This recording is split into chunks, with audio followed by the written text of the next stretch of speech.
আসসালামু আলাইকুম। সবাই কেমন আছেন? আশা করি সবাই ভালো আছেন। আজকে আমি বানাবো সিপির হট চিলি সস। তো চলুন মজাদার এই সিপির সসের রেসিপিটা দেখে আসি। এই জন্য এখানে আমি একটা সসপ্যান নিয়ে নিয়েছি, আর সসপ্যানের ভিতরে আমি 3 কাপ পানি দিয়ে দিচ্ছি। আচ্ছা, আমি 3 কাপ পানি দিয়ে এই সসটা রেডি করে আমি আপনাদেরকে দেখাবো। তো 3 কাপ আমি পানি নিয়ে নিয়েছি, আর 3 কাপ পানির জন্য এখানে আমি দিয়ে দিচ্ছি হাফ কাপের একটু কম চিনি। তো আমার এই সসের মিষ্টির পরিমাণটা একটু বেশি হয়ে গিয়েছিল, আপনারা কিন্তু চিনির পরিমাণটা আর একটু কমিয়ে দিবেন, তাহলে টেস্টটা খুবই ভালো আসবে। এখন চুলার ভিতরে সরাসরি সসপ্যানটা বসিয়ে দিলাম, আর দিয়ে দিচ্ছি লবণ 1 টিস্পুন। এখন চিনিটাকে আর লবণটাকে খুব ভালো করে এই পানিটার সাথে মিক্সড করে নিতে হবে। চিনিটা গলে যাওয়ার পর এখানে আমি দিয়ে দেব হচ্ছে চিলি ফ্লেক্স 1 টেবিল চামচ। আমি এখানে ভরে ভরে চিলি ফ্লেক্স দিয়ে দিলাম। তো চিলি ফ্লেক্সটা দেওয়ার পর খুব ভালোভাবে পানির সাথে মিশিয়ে নিতে হবে। কিছুক্ষণের মধ্যেই কিন্তু চিলি ফ্লেক্সটা খুব সুন্দর সফট হয়ে যাবে। আর এখানে আমি দিয়ে দিলাম 1 টেবিল চামচ হচ্ছে রসুন কুচি।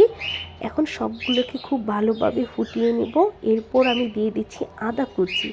এই রসুন কুচি আর আদা কুচি এই সিপির সসের মধ্যে কিন্তু মাস্ট ইউজ করতে হবে, না হলে কিন্তু সেম ফ্লেভারটা কিন্তু আপনারা পাবেন না। তো এখন সবগুলোকে খুব ভালো করে ফুটিয়ে নিতে হবে। সবগুলোকে এখন খুব ভালো করে ফুটিয়ে নিতে হবে। আমার কাছে চিলি ফ্লেক্সটা একটু কম মনে হচ্ছে, এর জন্য আমি আবারও হাফ চামচ হচ্ছে চিলি ফ্লেক্স দিয়ে দিচ্ছি। তো দেখেন আমার কিন্তু পানিটা খুব সুন্দর করে ফুটে উঠেছে। এই পর্যায়ে আমি দিয়ে দেবো একটু জাস্ট সুন্দর কালারের জন্য টমেটোর সস। একদম খুবই সামান্য, এখানে বেশি দেওয়ার খুবই প্রয়োজন নাই।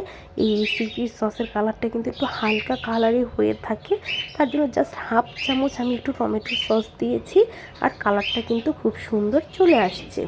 এখন আমি এই যে দেখতে পাচ্ছেন প্রায় 3 থেকে 4 চামচ পানি নিয়েছি, আর এটার ভিতরে এখন আমি কর্নফ্লাওয়ার গুলিয়ে নিব।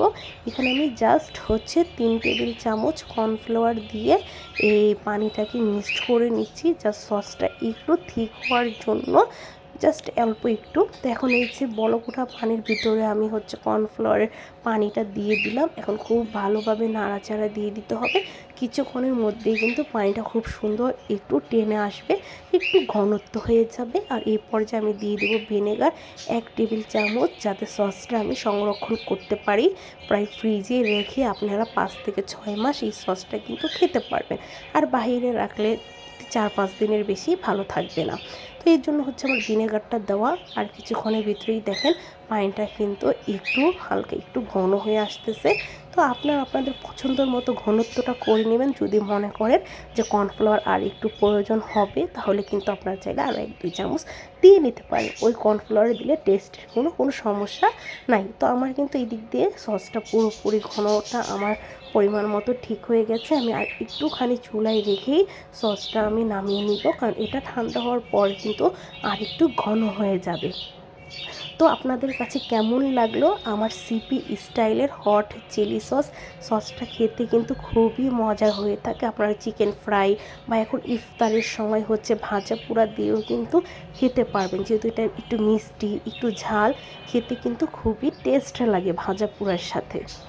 আল্লাহ হাফেজ।